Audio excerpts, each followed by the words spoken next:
Most people, they do what they want to do in this life. They submit to their own selfish will. They make themselves their own Lord. And so when we talk about making Jesus our Lord, or we talk about him being Lord, do we know what we're saying? I fear that we don't. The word Lord simply means master or ruler. And so when somebody's our Lord, it means that we submit ourselves to them. That's why in Matthew 7:21, Jesus says that not everybody who says to him, Lord, Lord, shall enter the kingdom of heaven, but he who does the will of his Father who is in heaven.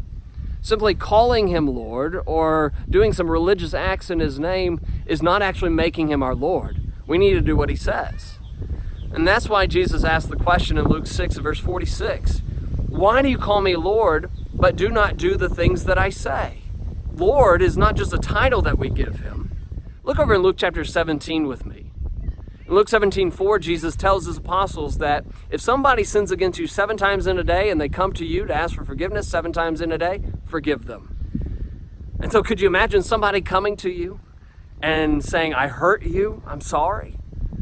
But then they come to you again doing the same thing and they say, oh man, I sinned against you again, I'm sorry. But then 3, 4, 5, 6, 7, somewhere along the lines, you're going to be thinking, sorry, I just can't forgive you anymore. And so no wonder the apostles asked, increase our faith, Lord.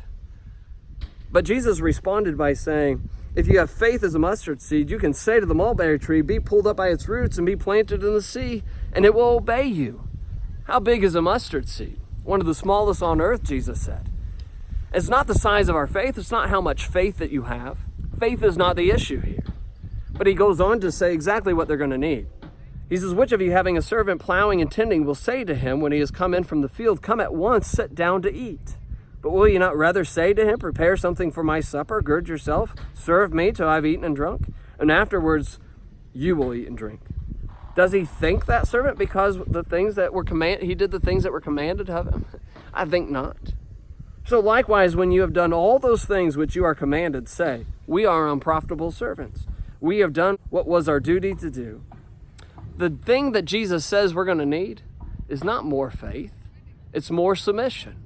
He's our Lord, and what he says goes. And so when he says something, we need to do it. You know, that kind of mentality would fix a lot of our spiritual struggles. We struggle to do what he says, not because we don't have enough faith. We struggle to do what he says so often because we don't want to do what he says to do.